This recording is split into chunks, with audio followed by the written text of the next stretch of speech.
You know how everyone keeps talking about how the Republican Party just doesn't seem the same anymore? I'm sorry. The old conservative movement can't come to the phone right now. Why? Because it's dead. Would it sound even scarier than that if I told you they were planning on overturning the next election and they're actually doing a pretty good job of setting themselves up to do it? They've been hatching a plan to infiltrate the polling places and creating a database to help build a network of Republican-friendly lawyers to challenge results at Democratic locations. Making sure that GOP operatives take roles as official poll workers is key to the plan, and they already plan on having to go through extra legal means to obtain the results they want. They have 5,600 people as poll workers. When I tell y'all this TikTok doesn't even scratch the surface of what's coming, I hope y'all are ready. I'm going to try my best to package this neatly for y'all because it's a hot mess. Let me break it down. You all know of the big lie. Trump, along with his right-wing Republican cronies, incited an insurrection on our Capitol based on the delusion that Trump won the 2020 election. That election had the highest turnout the country has ever seen, and it was Black voters, young people, and people of color who secured Biden's victory and Democratic control of the Senate. If you all remember, there were two things Republicans focused on following the election: a string of failed legal battles by Trump and friends to overturn the election results, and hundreds of voter suppression bills across the country, many of which have passed. Stay with me, I'm getting to the bad part. Republicans have been extremely thorough with suppressing the vote and voting power of the very groups who secured Biden's presidency: Black people, young people, and people of color. It's all on purpose. Let me tell y'all how dangerous this is going to be. Poll workers are temporary state employees who help manage polling locations and ballots during elections. Poll watchers observe polling locations in order to promote transparency. The right has hired over 10,000 poll workers and 5,600 poll watchers in order to influence the upcoming elections and intimidate Democratic voters. They have lawyers and are developing legal strategies to give these people more power and the ability to potentially overturn election results that don't favor them. Democracy Docket reported that Republicans in Nevada have filed 2 lawsuits in order to expand the capacity of poll watchers.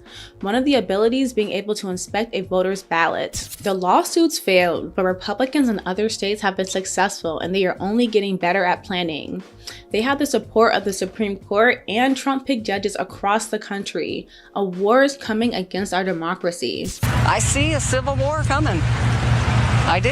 I see civil war coming. The worst part of this is that the Democratic Party is barely doing anything to stop this. Their lack of proactiveness and investment to challenge these assaults are exactly what the Republicans are betting on. Groundbreaking new research came out 2 days ago about young people's political opinions, and 95% of people said that money in politics was negatively impacting our political system. You cannot get more of a consensus than that. This number is statistically mind-blowing. Adding on to that, 89% of people said that corporations in the US have too much power, and 82% said that the economic system unfairly favors the wealthy. But what really takes the cake for me in all of this data is that down here in gray, over 70% of young Americans trust neither the Democrats nor the Republicans to solve these issues of corruption. If these are the most important issues to us and the Democrats and Republicans aren't going to get them done, it begs the question, why are they the only parties we can vote for? The way that districts are set up and elections are run in the United States makes it so that only Democrats and Republicans can win. TikToker Ally202 makes a great point about how young people are feeling about the state of our country. The poll she's referring to is a midterm vibe check conducted by Teen Vogue and Change Research, where they polled Gen Z and millennial voters under the age of 35. The TikTok made 2 really important assertions that you should pay attention to: that young people understand the influence of dark money in our politics and how it blocks movement on the key issues we care about. The other is partisan gerrymandering only gives us 2 options at the ballot box.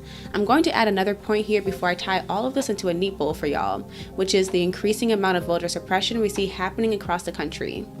The 3 things I just named are the main reasons why our democracy is failing, and if we don't act now, it is going to impact how we as constituents are able to participate with our government and pass the legislation we desperately need. So what does this have to do with dark money in politics, partisan gerrymandering, and voter suppression? Well, besides the obvious, those three things determine how much power we have in influencing our elected officials. There are two types of power in this country: organized money and organized people. We already know which side has the money. Hint, it's not us.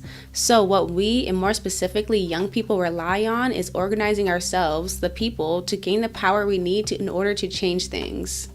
That is a threat to the other side, and if y'all didn't know, millennials and Gen Z combined are the largest voting bloc in America. We account for 33% of registered voters this year, and that number is growing.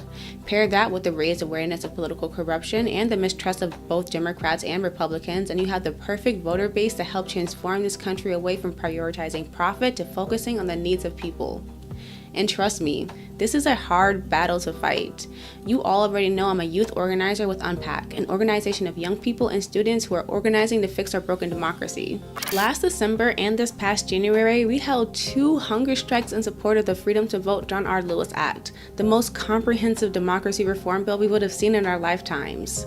We held the strike for a total of 23 days, but the bill was not passed. That doesn't mean we lost. It means that the stakes need to be higher and there needs to be more people involved in this struggle. Our group was monumental in getting the Senate to shift their agenda to voting rights, and we were able to reach people across the country and the world with our message. The fight goes on.